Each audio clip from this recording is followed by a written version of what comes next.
आपको कभी कभी लगे कि मेरे ऊपर पितरों का पितृदोष लगा हुआ है या पितरों का श्राप लगा हुआ है, एक चावल की कटोरी में, कटोरी के अंदर थोड़ा सा चावल रख लीजिए कच्चा। उस चावल की कटोरी में एक बेलपत्र, थोड़ी सी दुर्वा बांधकर पानी का मटका, परिंडा या जहां अपना रसोई घर में जल रखते हो, उस कटोरी को वहां पर 2 दिन 3 दिन तक रख दो। वैसे तो 16 दिन रखो ज़्यादा अच्छा था, पर जो दिन अपने को मालूम है 2-3 दिन उसको रख दीजिए। घी का दिया लगाइए। 3 दिन के बाद में उस दुर्वा को, उस बेलपत्र को शिव बाबा को ले जाकर समर्पित कर दो। चावल पूरे घर में घुमाने के बाद चिड़िया को या नदी में या किसी जीव को प्रदान कर दो। महाराज, पितृदोष के निवारण का सुंदर तरीका।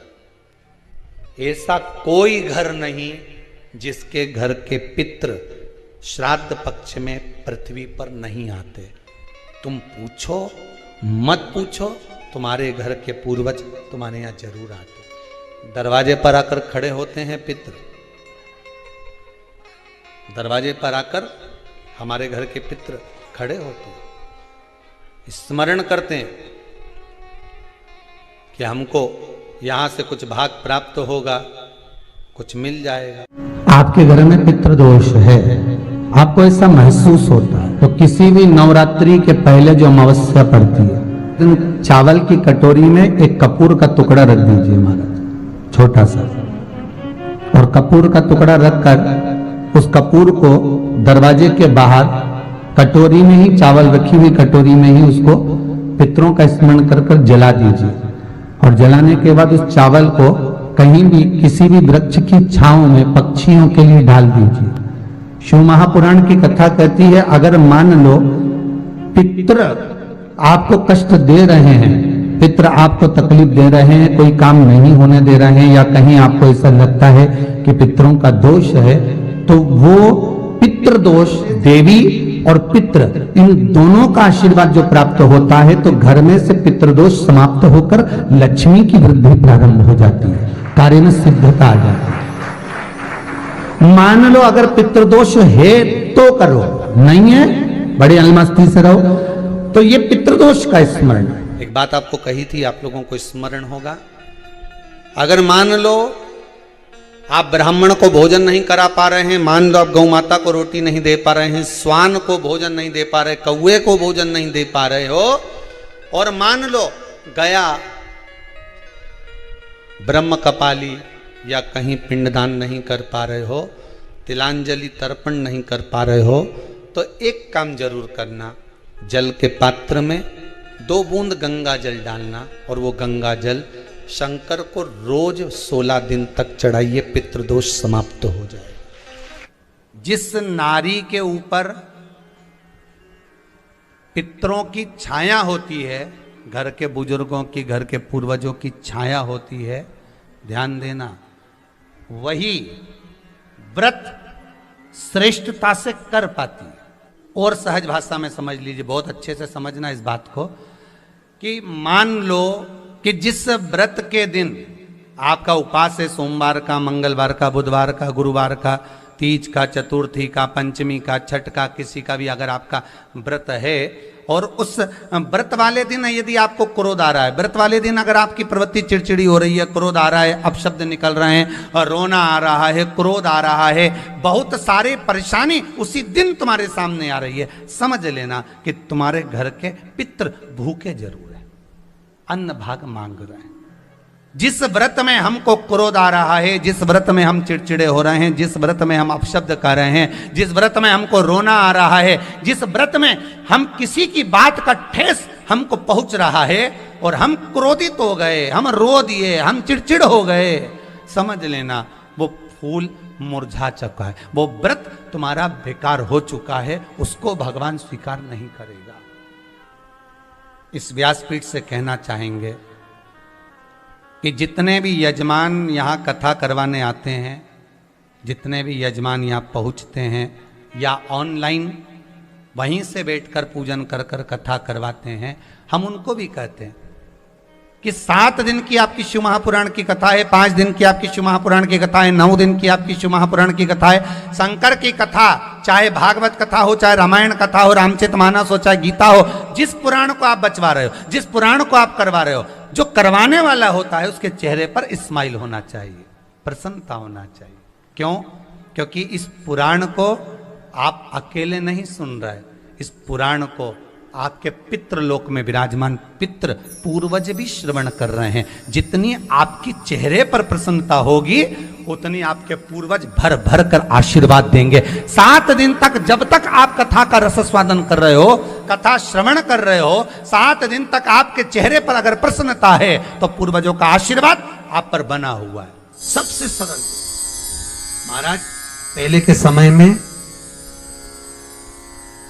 2 दोष नहीं होते थे घर में, एक पितृदोष, दूसरा वास्तु दोष होता था। क्या पहले घरों में 2 दोष नहीं होते थे, ना पितृदोष होता था ना वास्तु दोष होता था। आज के जमाने में लोग मकान बनाते हैं, घर बनाते हैं तो वास्तु शास्त्री को बुलाते हैं, नक्शा बनवाते समय कहते हैं वास्तु के हिसाब से मकान बनाना, वास्तु के हिसाब से घर बनाना। तो पहले के जमाने में तो लोग मकान बनाते, जिसका मन होता था, पिताजी का मन होता, यहाँ बाथरूम बना दो, वहां बाथरूम बना दी, यहाँ पर ये बना दो, हॉल बना दो, हॉल बना दिया, जहां रसोई घर बनाना है वहां रसोई घर बना दिया। पिता का मन, घर के लोगों का मन, बुजुर्ग का मन वहां बना देते थे। पर आज के जमाने में मकान पूछ पूछ कर बनाया तो भी घर में रत्ती भर की शांति नहीं, घर में रत्ती भर की लक्ष्मी नहीं, घर में रत्ती भर का सुकून नहीं। घर से बाहर रहती शांति रहती, घर के जैसी अंदर घुसी वैसी अशांति चालू। फिर किसी को बुलाया, हमारे घर में क्या हो गया, वास्तु दोष, पितृदोष। पहले के जमाने में 2 दोष नहीं होते थे, ना पितृदोष होता था ना वास्तु दोष होता था। क्यों? क्योंकि घर के लोग घर के मटके में से, हंडे में से, परिंडे में से, मटके में से पानी लेते थे और पानी ले जाकर अपने घर में से लेकर जाकर शंकर को चढ़ाते थे। तो घर का जो मटका होता है, पानी भरने का जो मटका पात्र होता है, वो पितरों का स्थान होता है। और घर में से जब पानी लेकर जाते थे तो पूरे घर का वास्तु दोष उस पानी के अंदर जाता था, और घर के मटके में से पानी ले जाते थे तो पितृदोष उसमें समाहित होकर चला जाता था। शंकर को चढ़ाने से वास्तु दोष और पितृदोष दोनों समाप्त हो जाता था महाराज, दोनों। अब आज के जमाने में घर का पानी कोई चढ़ाता ही नहीं है, इसीलिए घर में दोनों दोष। रात्रि को जब आप सोने के बाद में 1-1.5 घंटे बाद अगर आपकी नींद खुल जाए, 1 घंटा 1.5 घंटा आप सो लिए, उसके बाद जो नींद खुली तो 1-1.5 घंटे तक अगर आपको नींद नहीं आ रही है, रात्रि को सोने के बाद में 1 घंटे बाद जब उठे तो आपको प्यास लग गई, भूख लगने लगी, प्यास लगने लगी कि मेरे को पानी पीना पड़ेगा, घबराहट हो रही, पानी पीना पड़ेगा। 1-1.5 घंटे सोने के बाद अचानक नींद खुले और आपको प्यास लगे, समझ लेना आपके पितृ भूखे हैं और प्यासे हैं। किसी भी नदी में, सरोवर में, कुंड में, बावड़ी में, तालाब में, आप तीर्थ में जाकर जब स्नान करते हैं तो स्नान करने के बाद एक काम का नियम बना लो कि अपने हाथ की अंजलि में जल लेकर अपने पूर्वजों को देना। प्यासे रहते हैं, भाग मांगते हैं। 3 वृक्ष पितरों के तुल्य हैं, पहला पीपल, दूसरा बट वृक्ष, तीसरा बेलपत्र का वृक्ष। ये पितरों के तुल्य हैं। अगर आपको रात्रि में नींद नहीं आ रही है, ऐसा लगता है कि रात्रि को 1 घंटा 1.5 घंटा सोने के बाद कुछ गलत गलत विचार आने लगते हैं, नींद सुबह 3 बजे तक, 4 बजे तक नहीं आती, 4 बजे के बाद फिर नींद आती है, तो एक प्रैक्टिकल जरूर कर कर देखना। एक प्रैक्टिकल करने में क्या जाता है, प्रयास करने में क्या कुछ जाता है क्या? प्रैक्टिकल कर कर देखना कि कहीं सीओर वाला महाराज झूठ तो नहीं बोल रहा, तो प्रैक्टिकल करने में कुछ नहीं जाए। 1 लोटा पानी लो, उसमें थोड़ा सा कच्चा दूध डाल लीजिए, श्राद्ध पक्ष चल रहा है, बेलपत्री का पेड़ या पीपल का पेड़ या बट का पेड़, इन पेड़ के नीचे ले जाकर उस दूध को दोपहर में सुबह 10 बजे से लेकर 12 बजे के बीच में ले जाकर चढ़ा दीजिए। रात्रि को फिर ना आपको प्यास लगेगी ना भूख लगेगी, नींद एक बार लगी तो सुबह ही खुलेगी। प्रैक्टिकल करने में क्या जाता है? पानी डालने में तुम्हारा कुछ जाएगा? अरे बोलो तो सरी, हमें 10 रुपया का दूध जरूर उसमें, और तुम इतनी चतुर हो, इतना सारा दूध थोड़ी डालोगी, तो 2 किलो का डालोगे, कहाँ तुम इतना डालने वाली हो।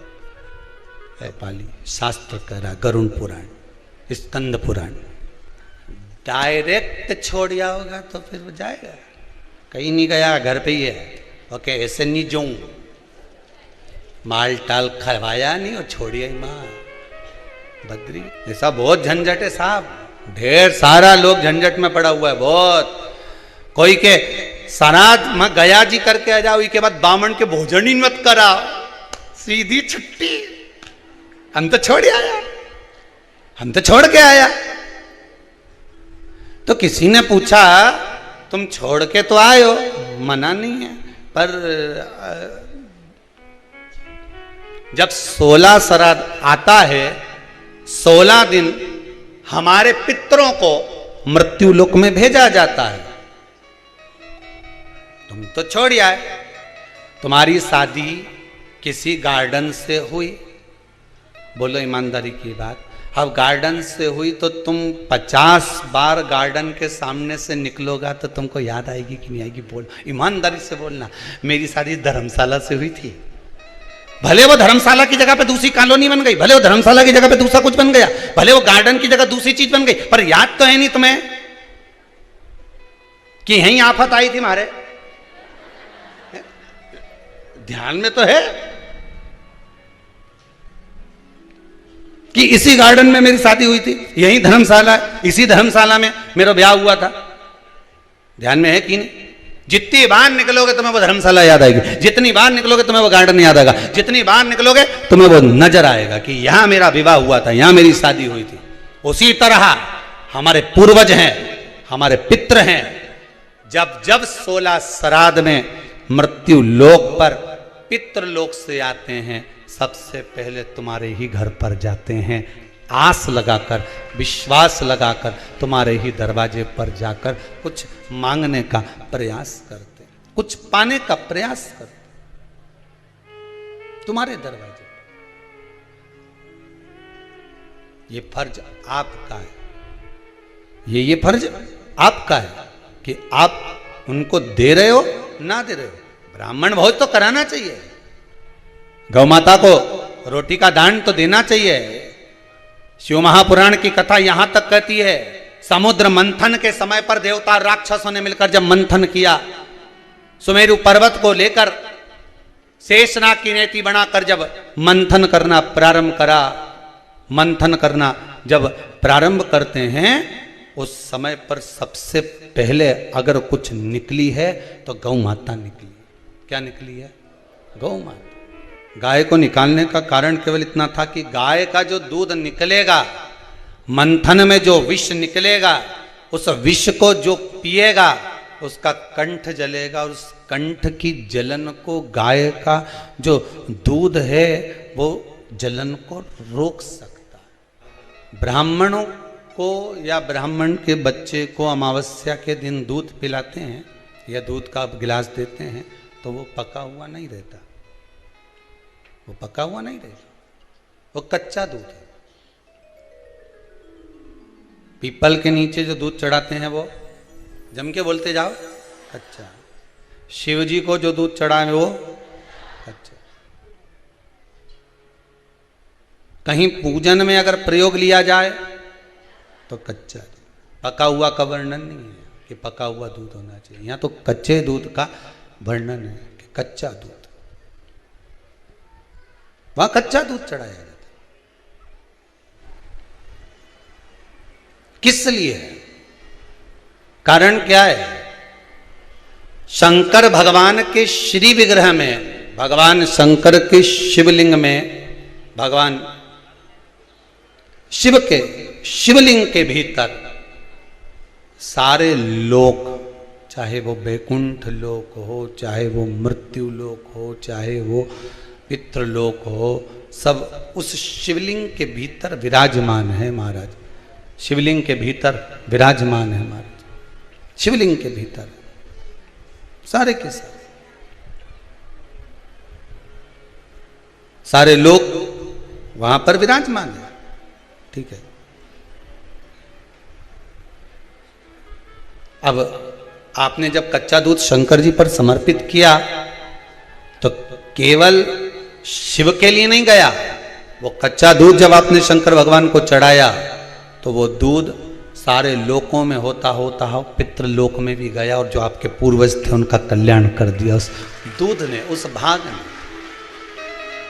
कितना भी पितृदोष हो, कितना भी, बेटों की शादी नहीं हो रही, बेटियों का संबंध नहीं आ रहा, घर में क्लेश बना हुआ है, अशांति बनी हुई है, मानसिक टेंशन बना हुआ है, 1 रुपए कमाओ 1.25 रुपए खर्च हो रहा है, कोई समझ में नहीं आ रहा, कोई रास्ता नहीं सूझ रहा, एक चावल का आखा दाना लेकर परिंदे के पास, परिंदा जानते हो सब लोग, हंडा मटका, पानी भरने का मटका, हंडा घड़ा गगरा, जो घर के रसोई घर में जो पानी का स्थान होता है, एक चावल का दाना रसोई घर में रखकर उस चावल के दाने को साथ में लेकर और 1 लोटा जल हंडे का, मटके का, परिंदे का, घड़े का भरकर जाइए, और वो परिंदे का पास का चावल का दाना और 1 लोटा जल, पहले चावल का दाना शिव जी के शिवलिंग पर समर्पित करो, फिर 1 लोटा जल, जहां जलाधारी होती है, जलाधारी इधर की है तो आप इधर खड़े हो, जलाधारी उत्तर की है तो आप यहाँ दक्षिण की ओर खड़े होकर शिव जी पर जल चढ़ाना प्रारंभ करें। यहाँ जल बह रहा है शिवलिंग का तो आप इधर खड़े होकर जब जल चढ़ाओगे, चावल का दाना रखकर, कैसा भी पितृदोष हो वो सारा पितृदोष समाप्त होता ही।